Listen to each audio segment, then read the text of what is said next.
Okay. Nebuchadnezzar the king, to all peoples, nations, and languages that dwell in all the earth, peace be multiplied to you. I thought it good to declare the signs and wonders that the Most High God has worked for me. How great are his signs, and how mighty his wonders! His kingdom is an everlasting kingdom, and his dominion is from generation to generation. I, Nebuchadnezzar, was at rest in my house and flourishing in my palace. I saw a dream which made me afraid, and the thoughts on my bed and the visions of my head troubled me. Therefore I issued a decree to bring in all the wise men of Babylon before me, that they might make known to me the interpretation of the dream. Then the magicians, the astrologers, the Chaldeans, and the soothsayers came in and told them the dream. And I told them the dream, but they did not make known to me its interpretation. But at last Daniel came before me. His name is Belshazzar, according to the name of my God. In him is the spirit of the holy God. And I told the dream before him, saying, Belshazzar, chief of the magicians, because I know that the spirit of the holy God is in you, and no secret troubles you, explain to me the visions of my dream that I have seen in its interpretation. These were the visions of my head while on my bed. I was looking, and behold, a tree in the midst of the earth, and its height was great. The tree grew and became strong, and its height reached to the heavens, and it could be seen to the ends of all the earth. Its leaves were lovely, its fruit abundant, and in it was food for all. The beasts of the field found shade under it. The birds of the heavens dwelt in its branches, and all the flesh was fed from it. I saw in the visions of my head, while on my bed, and there was a watcher, a holy one, coming down from heaven. He cried aloud and said thus, Chop down the tree, and cut off its branches, strip off its leaves, and scatter its fruit. Let the beasts get out from under it, and the birds from its branches. Nevertheless, the Nevertheless, leave the stump and roots in the earth, bound with a band of iron and bronze, in the tender grass of the field. Let it be wet with the dew of heaven, and let him graze with the beasts on the grass of the earth. Let his heart be changed from that of a man, let him be given the heart of a beast, and let 7 times pass over him. This decision is by the decree of the watchers, and the sentence by the word of the holy ones, in order that the living may know that the Most High rules in the kingdom of men. Gives it to whomever he will, and sets over it the lowest of men. This dream I, King Nebuchadnezzar, have seen. Now you, Belshazzar, declare its interpretation, since all the wise men of my kingdom are not able to make known to me the interpretation. But you are able, for the Spirit of the Holy God is in you. Then Daniel, whose name was Belshazzar, was astonished for a time, and his thoughts troubled him. So the king spoke and said, Belshazzar, do not let the dream or its interpretation trouble you. Belshazzar answered and said, My lord, may the dream concern those who hate you, and its interpretation concern your enemies. The tree that you saw, which grew and became strong, whose height reached to the heavens, and which could be seen by all the earth, whose leaves were lovely, and its fruit abundant, in which was food for all, under which the beasts of the field dwelt, and in whose branches the birds of the heaven had their home. It is you, O king, who have grown and become strong, for your greatness has grown and reaches to the heavens, and your dominion to the end of the earth. And inasmuch as the king saw a watcher, a holy one, coming down from heaven and saying, Chop down the tree and destroy it, but leave its stumps and roots in the earth, bound with a band of iron and bronze in the tender grass of the field, let it be wet with the dew of heaven, and let him graze with the beasts of the field, till 7 times pass over him. This is the interpretation, O king, and this is the decree of the Most High, which has come upon my lord the king. They shall drive you from men, your dwelling shall be with the beasts of the field, and they shall make you eat grass like oxen. They shall wet you with the dew of heaven, and 7 times shall pass over you, till you know that the Most High rules in the kingdom of men, and gives it to whomever he chooses. Inasmuch as they gave the command to leave the stump and roots of the tree, your kingdom shall be assured to you, after you come to know that heaven rules. Therefore, O king, let my advice be acceptable to you. Break off your sins by being righteous, and your iniquities by showing mercy to the poor. Perhaps there may be a lengthening of your prosperity. All this came upon King Nebuchadnezzar. At the end of the 12 months, he was walking about the royal palace of Babylon. The king spoke, saying, Is not this great Babylon, that I have built for a royal dwelling by my mighty power and for the honor of my majesty? While the word was still in the king's mouth, a voice fell from heaven. King Nebuchadnezzar, to you it is spoken, the kingdom has departed from you, and they shall drive you from men, and your dwelling shall be with the beasts of the field. They shall make you eat grass like oxen, and 7 times shall pass over you, until you know that the Most High rules in the kingdom of men, and gives it to whomever he chooses. That very hour the word was fulfilled concerning Nebuchadnezzar. He was driven from men, and ate grass like oxen. His body was wet with the dew of heaven till his hair had grown like eagle's feathers, and his nails like birds' claws. And at the end of the time, I, Nebuchadnezzar, lifted my eyes to heaven, and my understanding returned to me. And I blessed the Most High, and praised and honored him who lives forever. For his dominion is an everlasting dominion, and his kingdom is from generation to generation. All the inhabitants of the earth are reputed as nothing. He does according to his will in the army of heaven and among the inhabitants of the earth. No one can restrain his hand or say to him, What have you done?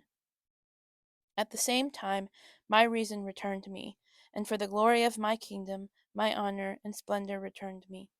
My counselors and nobles resorted to me. I was resorted to my kingdom, and excellent majesty was added to me. Now I, Nebuchadnezzar, praise and extol and honor the King of heaven, all of whose works are truth, and his ways justice, and those who walk in pride he is able to put down. Excellent. Thank you, Ashley.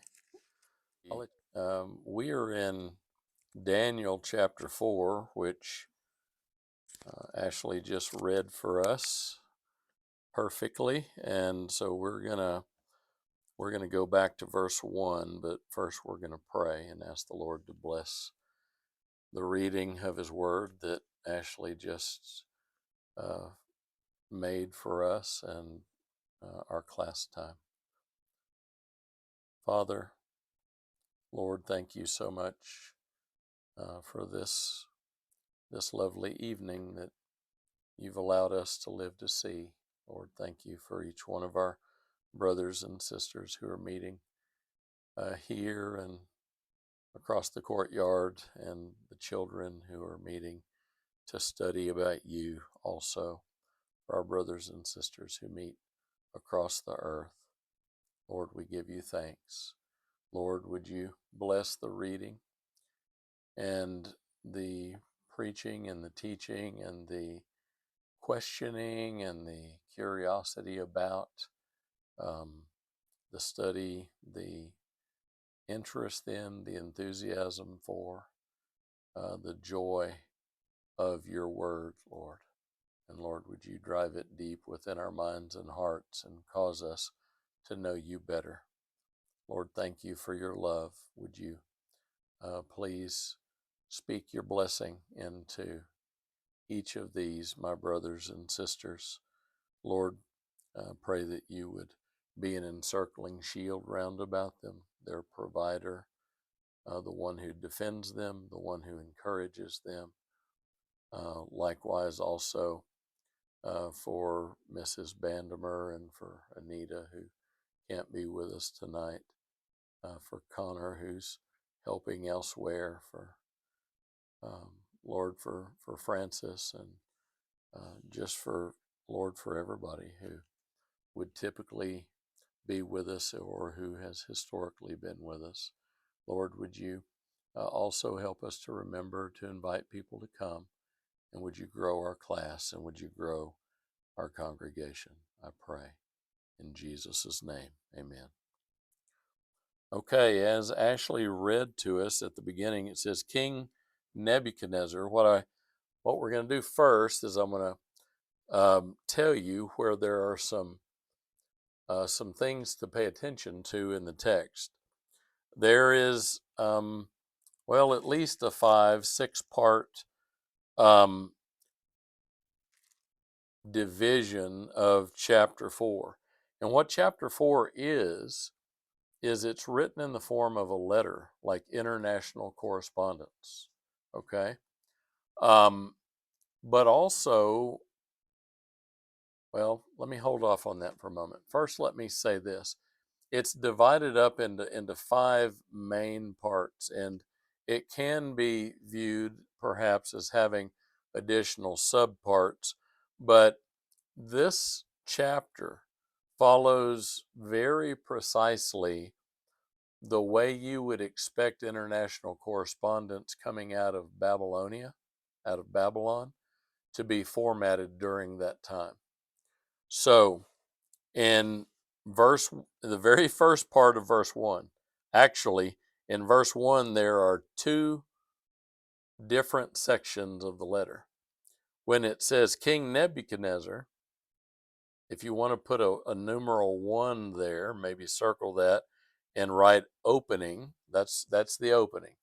It's telling you who it's from. So if it says, if I write to Congress, all the state governors, the state Congresses, the houses of representatives, the senates, all that, and I say James Barber to, my letter may end up in the shredder, in the waste paper basket, because they're going to say, who? They don't know who I am, right? But if my letter starts out and says, King so and so, President of the United States, Prime Minister of, right? Those kinds of correspondences, they're going to get people's attention, right? If you go to the Gospel of Matthew, now the Gospel of Matthew is written about the King of Kings, right? Jesus of Nazareth. But what I want you to see is eye-catching, ear-tugging words that are in the scriptures to get people's attention. When King Nebuchadnezzar wrote, King Nebuchadnezzar, everybody's listening. Why? Because Daniel has already described him as what? The King of Kings. He's not the, as I've said already, the King of Kings. But at this time, Daniel knows, Hananiah knows, bless you, Mishael knows, Azariah knows that the King of Kings is Yahweh in the heavens, right? They already trust him. But throughout the ancient world, Nebuchadnezzar is the most powerful king around, right? Now, I think they clearly knew about China and India and all these other lands, okay? They might not have known about all these other lands, right? They didn't necessarily know about those in North America, right? But King Nebuchadnezzar in the Mediterranean Persian Gulf region, he's the King of Kings. So when he says King Nebuchadnezzar, people are either saying, oh, we need to pay attention, or they're saying, oh, I don't like that king. Whatever their idea is, whatever their attitude is, they're going to pay attention. Why? Because they might be saying, oh, he's a really great king. It's great to be a Babylonian, right? Or they might be saying, oh, is he going to tax us again? Oh, what's the new regulation that's being put on us? But either way, they're going to pay attention. Notice in Matthew chapter 1, and I'm just going to read, probably 2 verses. Matthew wrote this, and he wanted to grab the Hebrews, the Jews' attention instantly. So what did he do? He wrote and I'm going to put this in its Jewish context, okay? A record of the genealogy of Yeshua, the Messiah, the son of King David. Now it doesn't say king, but I'm making sure we're thinking who is, when we say Hamashiach, the anointed one, the Messiah, that caused them to sit up and pay attention. When it says the son of, or that means the descendant of King David, he's their hero, right? They're paying attention. The son of Abraham. What is Matthew doing? He's connecting Jesus to whom? To God, to the Davidic covenant, which is what? The promise that the Lord made, Yahweh made to David and to the descendants of David, that the throne will never depart from your house. You will always, for eternity, have a descendant sitting on your throne. Now, was that true? Well, of course it was true because the Lord promised it. But was there continually, without stop, a king sitting on David's throne? Well, not on earth there wasn't. Because you'll remember that when the times during which Daniel and Nebuchadnezzar lived, the Judahites were dragged, many of them, out of Judah, out of Jerusalem and its environs, to Babylonia, taken into captivity. Some were left in the land, but not the wisest, not the most powerful, not the strongest, not the smartest, not the most educated. He took all of those, and Daniel, Hananiah, Mishael, and Azariah were among the four, or were four among those, rather, the many, who were of the noble class. They were nobility. They were descended from royalty, from the house of David. Okay, and they were the best of the best. They were just the best in the land. And so here, Matthew is using a technique like this to connect Jesus to God, because God's going to send the Messiah, to King David. And of course, then Jesus sits on the throne of King David. And now he occupies that throne forever. But more importantly than it being David's throne now, it's the throne of the King, the true King, Jesus himself, the son of Abraham. So now he's connected to the Abrahamic covenant. And then what does he do in verse 2? He says, Abraham, as if the Jews didn't know, was the father of Isaac, and Isaac the father of Jacob, and Jacob the father, now notice this, was the father of Judah and his brothers. Why not mention the other brothers? It's not because Judah's the oldest. It's because Judah is the one from whom King David came. And he's the one, the king, from whom King Jesus, the Lion of the tribe of Judah, came. You notice how Matthew has very powerfully used an opening salutatory, that is a salutation, salutatory address to grab the attention of the reader, right? Revelation kind of starts off with a bang. Let's go to Revelation right quick. I'm just wanting us to notice in our personal private Bible study that when something, I mean, how many books of the Bible are important? Well, all 66, right? But notice how some of them reach up and grab you, right? In fact, I'm going to make a comment about that in a moment. Revelation starts out by saying, the revelation, the word is apocalypsis in Greek. It means the lifting of the veil. It's the revealing. The revelation of Yeshua, the Messiah, which God gave him to show his servants what must soon take place. If that's the first word of a book and you've never heard this before, if you're a follower of Yahweh, if you've heard about Jesus of Nazareth, are you going to pay attention? Sure. Um, there's a gentleman named Dr. Stephen Miller who wrote a book about that thick. In fact, I think it's behind me here somewhere. Don't know. I'll have to look for it. But anyway, you might look for it over here.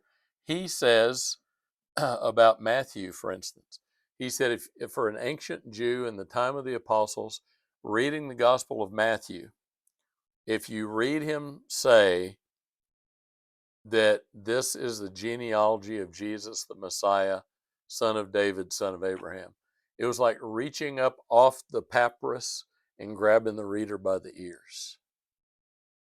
And that's what Nebuchadnezzar has done. King Nebuchadnezzar. So that's the opening. Now, if you want to number this, as I'm going to suggest, number 2 is the salutation. And where is that? Well, again, King Nebuchadnezzar is the opening. That's part 1. Part 2 is the salutation to the people's nation and men, that is humankind, people of every language who live in all the world. May you prosper greatly. Now, that phrase, may you prosper greatly, is the blessing. That's the blessing. These were standard components in ancient letters. Okay? So, the opening, King Nebuchadnezzar, to the peoples of every nation, language, and people of the world, that's the salutation. May you prosper greatly, that's the blessing. And then the body of the text, the body begins in verse 2. And scholars discuss this, they argue about this, but I would say that it goes all the way through verse 33. And then the ending or the closing, part 5, begins somewhere between 34 and 36. But in my Bible, I've labeled it beginning in verse 34. He starts closing in verse 34 and finally closes in verse 37. So I want you to see that ancient documents were structured this way. Now, we do the same thing, don't we? If you're going to write a letter to your brother, your sister, your grandma, your mom, your dad, you're going to put the date up at the top. You're going to say, "Hi, Aunt Sally." You're going to write the letter, It's going to have kind of an intro, a beginning, right? You're going to kind of wade into some topics. You're going to have the body of the text. You're going to sign off, "Love, Wilbur," right? You're going to put something at the end, right? So we know about that. Cindy writes a lot of professional letters, a lot of legal documents. Well, there's a structure to those, isn't there? Well, in the ancient world, different cultures, in letters, in treaties or covenants, and other legal documents, they had a very specific structure. And scholars have done a lot of, created a lot of conversation about that. So now let's back up a little bit. I told you that I thought this is a letter, and of course it is a letter. He's addressing people. What form would this have been in?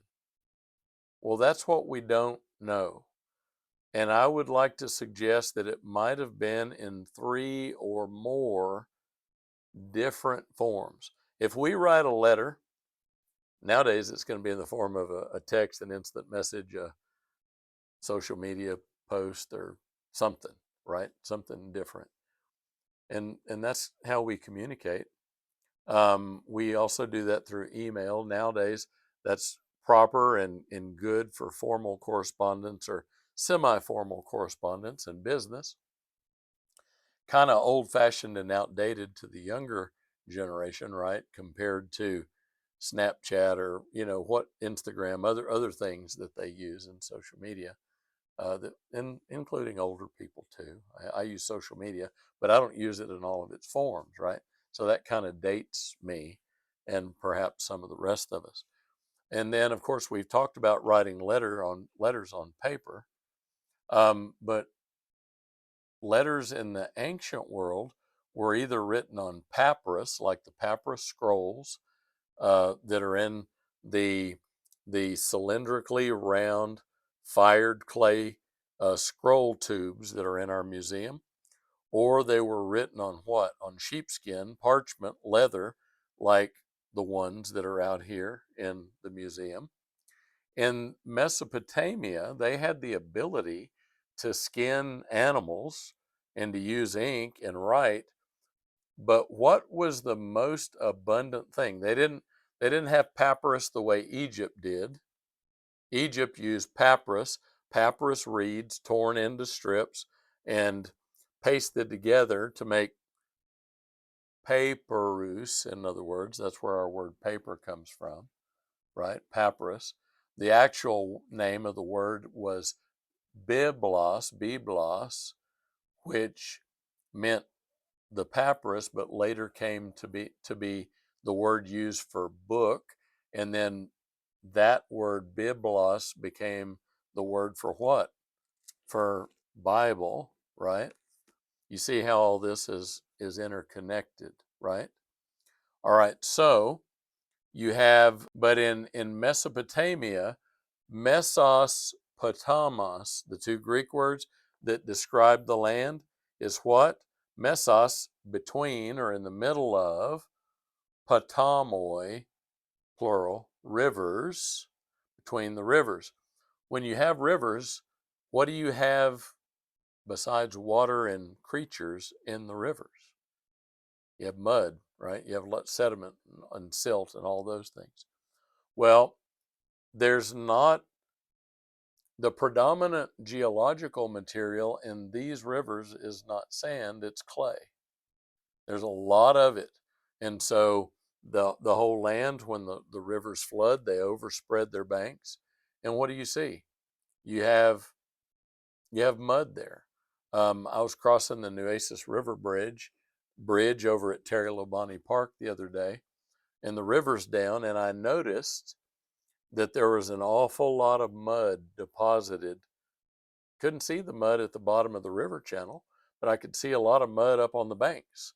And the river has become fairly narrow, and there's a lot of exposed mud on the bank, and the water seeps into it and keeps it muddy and sticky instead of dry. And I thought, man, it's going to be hard for folks to wade down to the edge of the water without ending up to their knees in mud, right? So with all that mud, early Sumerian people down in this part of the Mesopotamian crescent, they realized, you know what? We can use this clay and we can take a reed stylus. So, something very much like a pen or a pencil. And in those reeds, they would cut on three sides and it would make a triangularly shaped cross sectional point. And then what they would do, and some modern people have learned to do this very quickly, and write in ancient cuneiform letters. Cunei means wedge shaped. Form means a shape or a form, right? So wedge shaped letters. And I'm looking around at the maps here in the classroom, and I'm trying to see if we've got cuneiform on any of our maps. They needed all this space, but I wish that they had given us an example. You know what Egyptian hieroglyphs look like? They look like pictures of things: ducks, um, other shore birds, herons, cats, lions, crocodiles, bees, beetles, all these things, right? Instead of using pictograms, the Mesopotamian people used these they were basically stamping the clay. And with these little wedge shaped, if you take your finger and your thumb and your other forefinger and go like this, you'll make a little triangle shaped like this. And that's exactly what cuneiform letters are shaped like. But in order to make alphabetical sounds, what they would do is they would put them in different arrangements. And so you might have three little wedges here and one here, and the next alphabetical sound might have one at the top and three on the bottom, or it might have two and one this way. And they knew, just like we know from our ABCs, what different characters, what different forms made which sounds and what they represented. And there's a great deal more to say about the way that these languages that were written with cuneiform script, how they developed, and that's not the purpose of this right here. But here's my point. Nebuchadnezzar's letter, I want us to give us, I want to give us an idea of this, okay? Remember that Mesopotamia on a map, Mesopotamia is at the top of a map, right? It's to the north. The Levant is in the middle, Egypt's to the south, right? So likewise here on our timeline, Mesopotamia is at the top. On our timeline here, Anatolia and other places now in Turkey are next, and then here the Levant, northern and southern, is in the lower middle, and then the Egyptian dynasties are down at the bottom, right? Well, where is Nebuchadnezzar on our timeline?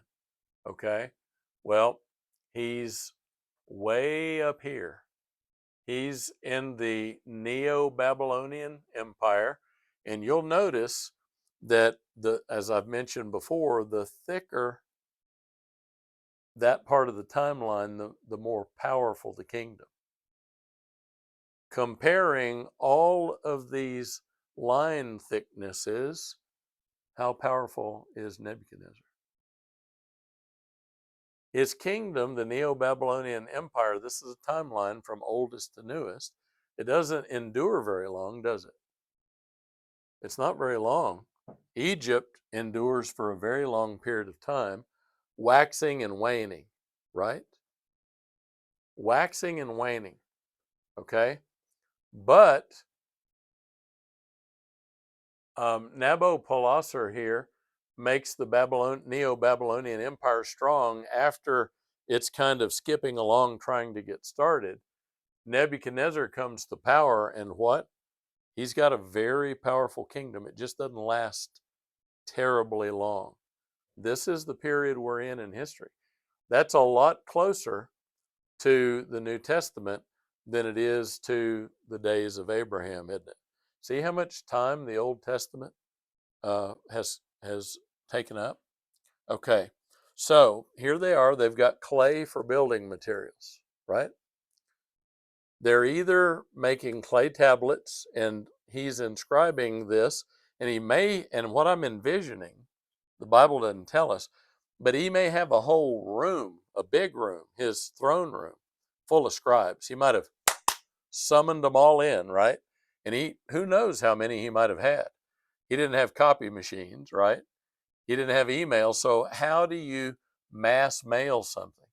You've got guys there going, and they're writing everything that he said, right? There might have been maybe a first copy that was made of the document, proofread, and then that was read by someone in the royal court, maybe by the king himself. And everybody copies them, and then the copies do what? They go out to the world, to his kingdom. And probably they're fired like ceramic pottery. Why? Because you need it to be durable, right? These rings, these lines on the inside of this potsherd, they didn't endure for thousands of years. they would not have endured for thousands of years if they weren't fired, if they weren't cooked in an oven. Um, if it was just plain old mud and it was left unharmed, it would last. But if anything comes into contact with it, humidity, actual raindrops, snow, sleet, hail, wind, kids, things that strike it, it's going to fall apart. And so they would fire them, send them out. Now, sometimes they did that, as I've shown you in the past, in the form of cylinders. So what they would do is they would make a normally hexagonally shaped cylinder. So it kind of shaped like a football, normally anywhere from about this big to about this big. And it's thick in the middle and tapered to each side, kind of like a football, but not pointed on the end, but rather flat. And it has facets, if you will, normally about 6 of them. And it gives them a flat writing surface, and they would then write the details in cuneiform on each of those surfaces. And that was a way of preserving information. Another thing that they could do is they could create a stele. Stele.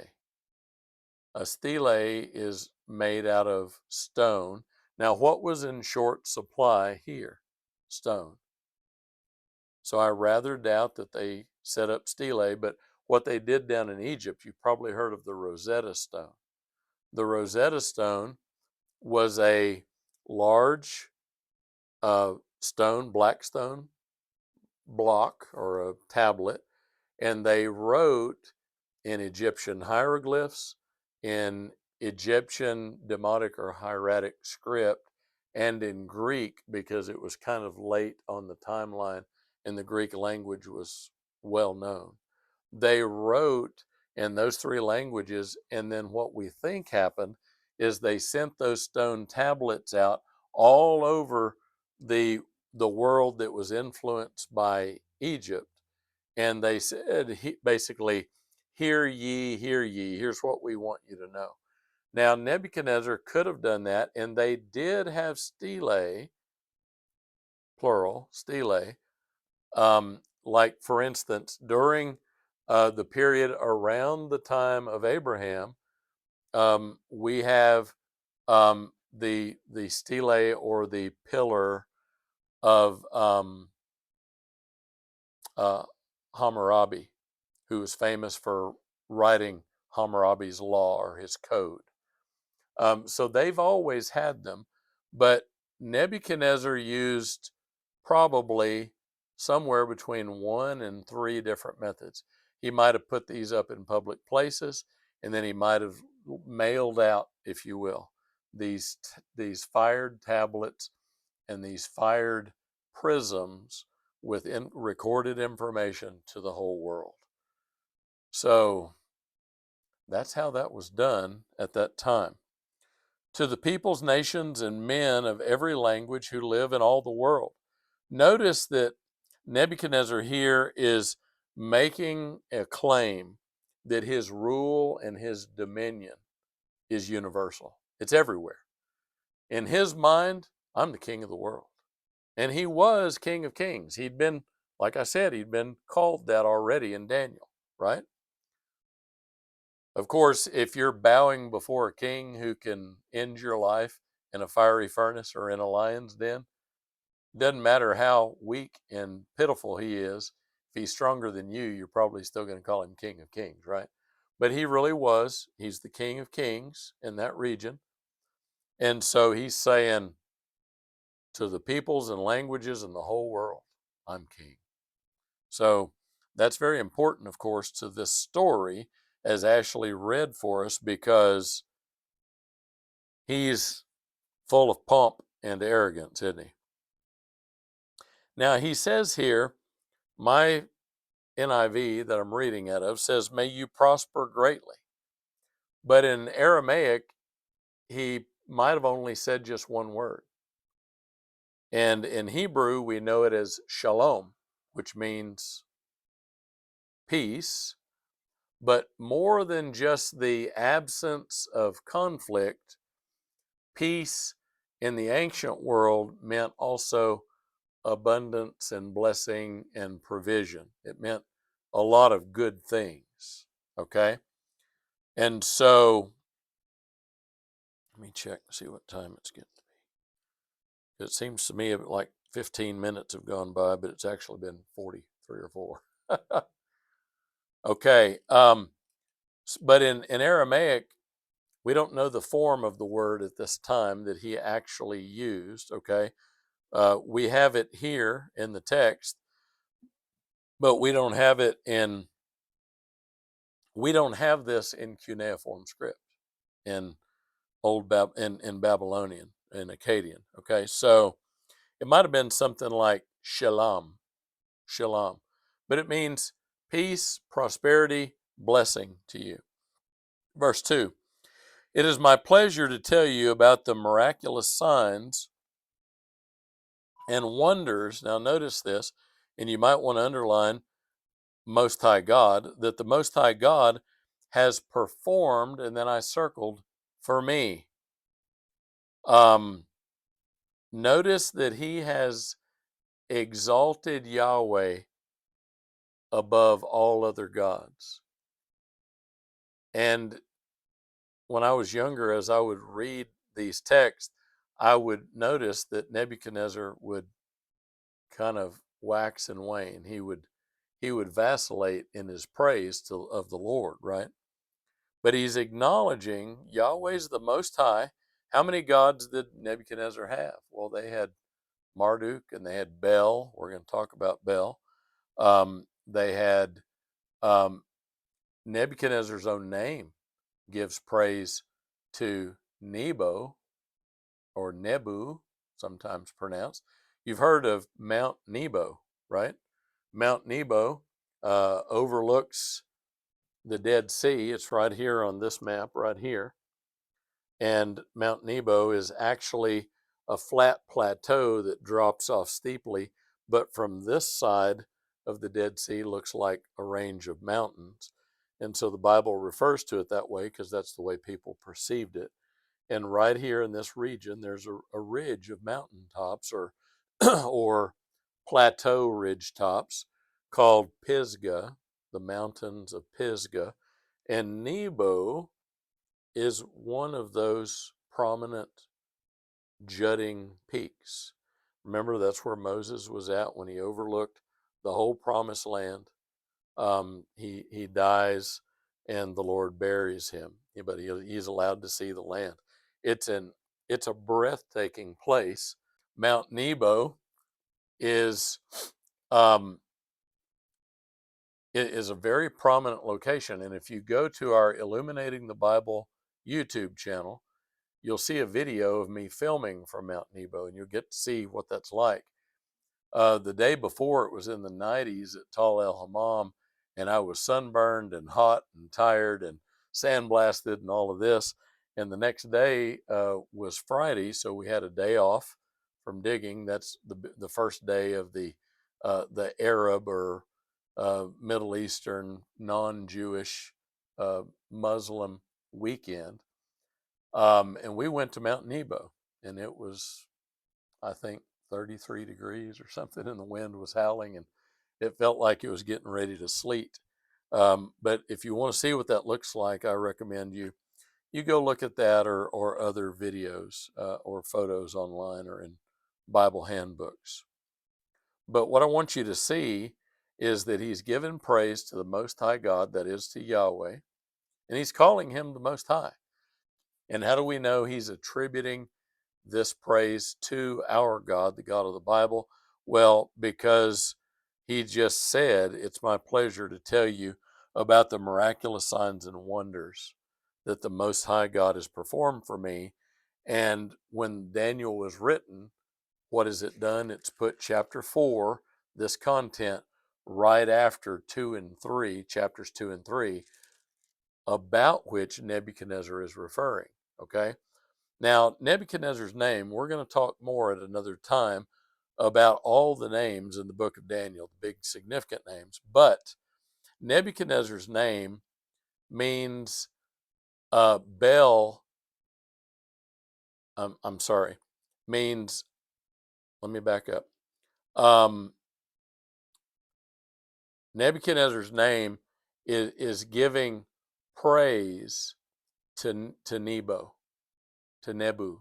Okay, that's the point I want to make right now, and then we'll go into more detail about the name soon. But we're going to talk about Belteshazzar's name, Daniel's Babylonian pagan name, in just a moment. And notice what he does. Now he goes into what I would call a song of praise. Okay, verses 3 and 4. And then if you'll turn the page, I think you'll probably need to turn the page. He sings another song, or I don't know if he actually sang it. I think he might have. But at the very least, he recites a poetic praise of Yahweh also at the end of verse 34 and throughout verse 35. Okay? I doubt we'll make it that far tonight. But look what he says. It is my pleasure to tell you about the miraculous signs and wonders that the Most High God has performed for me. And then in my Bible, this is set apart like a quote, and it is a quote. It's Nebuchadnezzar's quote, but it's also set apart like poetry or like one of the Psalms. And he says, how great are his signs, how mighty his miracles or his wonders. So here in verse 3, it's talking about miracles. And then at the beginning of verse 3, and the second part of verse 3, that is verse 3, part B, it says his kingdom is an eternal kingdom, and his dominion endures from generation to generation. So he's talking about the eternality of Yahweh's kingdom. And by the way, that's a big deal in Mesopotamia. Do you know why? Because they believed that the predominance of their gods were created, that they had a birthday, so to speak.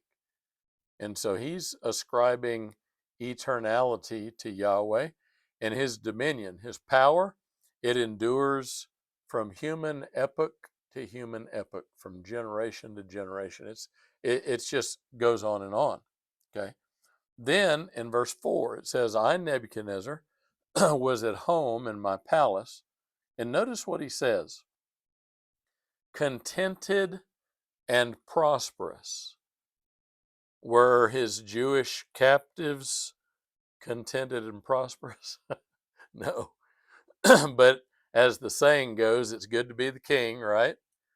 I was contented and prosperous. I was happy and fat and sassy, right? He was spoiled rotten. And I had a dream that made me afraid. Now notice this is the King of Kings. Kings normally they show themselves how? In their splendor. The Mesopotamian kings, what did they do? They showed themselves with gigantic beards that were very perfectly curled in rows and braids.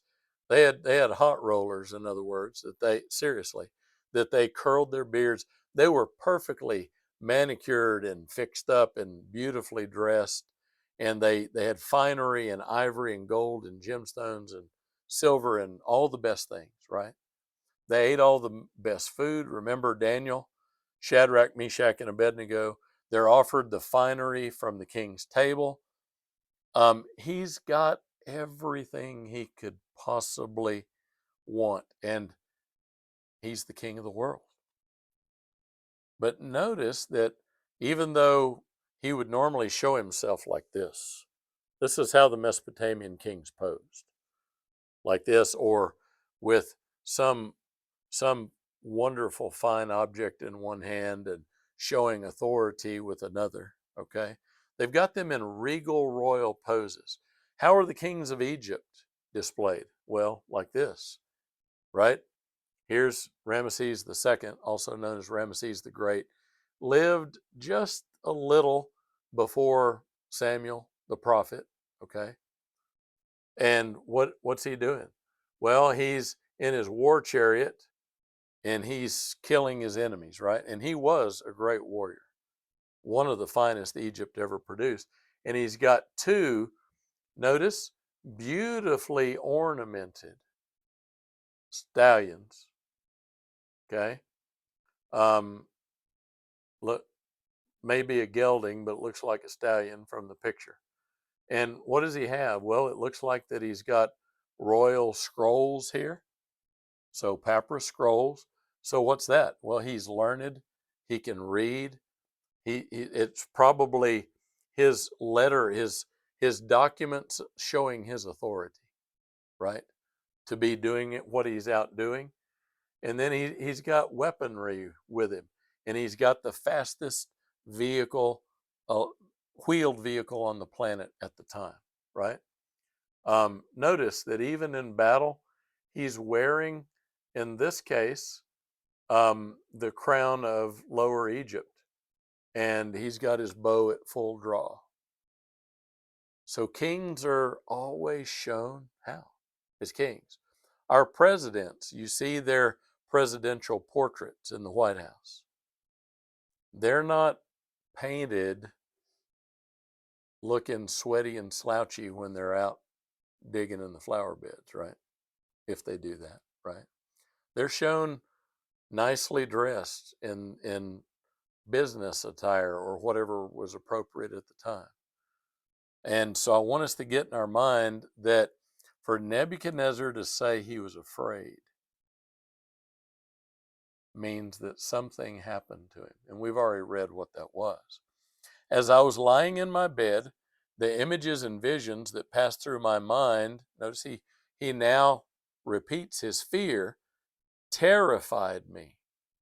So I commanded that all the wise men of Babylon be brought before me to interpret the dream for me. Now, we've heard this before concerning his prior dream, haven't we? Verse 7. When the magicians, now notice he makes a list as we've read in the prior chapter, right? When the magicians, enchanters, astrologers, and diviners came, I told them the dream. Now, how is that different from the prior dream? He didn't tell them the dream before. He said, you're going to tell me the dream and you're going to interpret the dream. And if you can't do both, off with your head, right? I don't know how he was going to kill him, but he was going to do something to him. Finally, now notice how quickly he gets to Daniel. Finally, and there was some him hawing around, as my dad would say, right? There, they probably said, "Well, King, you had a dream."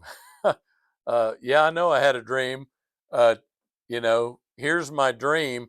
Tell me what it means. Well, there's these different parts of your dream. And they were out divining, looking at sheep's livers. They really did that, by the way. And at clay models of sheep's livers and, using herbs and spices and water and all kinds of methods trying to come up with this. All of which the Lord said in Leviticus is witchcraft and evil, right? Finally, Daniel. Now, what does Daniel's name mean? We're going to now talk about this. Daniel. Daniel. Dan, means judge. Now, there's another word, shofet, for judge, but Dan, D-A-N. I'm saying it sounds like Don, D-O-N in English. But Dan means judge, and the I in Daniel, E, pronounced E, means my, and L means what? God. So Daniel's name means God is my judge. Now, nowadays, people arrogantly say only God can judge me. And that should make us afraid if we're not repentant, right? If we don't trust in the Lord and follow Him, that we should be afraid. A lot of people are not, because they're just saying, you can't judge me, only God can judge me. I'm going to do what I want. Daniel's name means God, referring to Yahweh. He's my judge. Finally, Daniel came into my presence. Now notice his Babylonian name is not now being used, not yet. He's about to use it. He, Nebuchadnezzar, is instructing us, informing us, is called Belteshazzar, Belteshazzar, which means, guess what it means? Bel, B-E-L, which is the name of a false god, protect the prince. Or maybe it could mean protect the prince's realm, the realm, the kingdom, okay? So notice that Daniel's name has been replaced from one that glorifies Yahweh to one that slaps Yahweh, spits into Yahweh's face, and instead claims that this false demonic pagan god Bel is the one who protects Nebuchadnezzar's kingdom. So he says, finally, Daniel came into my presence, and I told him in the dream, and then in parentheses, my Bible says, he is called Belteshazzar after the name of my God. And when Ashley read this for us, her version, I wanted to ask her, but she left. Her version said, and the Spirit of the Holy God is in him. Okay? But it's gods, plural. So notice that Nebuchadnezzar has said what in verse 2? The Most High God has performed these wonders for me, right? But he is also, even after praising him, saying, I called on Daniel and he came and I had renamed him after my God. And then he says, and the Spirit of the gods, the holy gods, plural, holy according to Nebuchadnezzar's understanding. The Spirit of the holy gods is in him. Or you might say are in him. So that's where we'll start, and I'll readdress the issue because I think that it's interesting. It will be interesting to know if Nebuchadnezzar said, he is called Bel who protects the prince after the name of my God, and the spirit of, is he saying the holy God? Is he talking about Yahweh, Bel, or the gods? And I thought I was convinced of which one is true, and I'm not convinced now, because what we're looking at here, okay, in our Hebrew Bibles, okay, so this is Daniel chapter 4, okay, in the Hebrew text. What we're looking at here is what's called the Masoretic text, the MT, and that was the Masoretic text is a Hebrew text that's only hundreds of years old. It's not thousands of years old. This was the oldest text we had, passed down generation to generation, very trustworthy, but not perhaps as precise on little details as what we now have in the Dead Sea Scrolls since 1947, which very closely align with the Greek Septuagint text from about the same time period. The Dead Sea Scrolls date to the 3rd century BC, and so does the Septuagint Greek text. The Septuagint Greek text that I just read on Wilbur's phone has the word Theou, God, singular. So sometimes what we do is we do critical analysis. So we go in and we look at the different ancient text, the textual witnesses, and we compare what they say. And generally, we consider the ones that are the oldest to be the most reliable. So now I'm curious, comparing the Masoretic text to the Dead Sea Scrolls and the Septuagint, I want to see what the oldest witnesses say.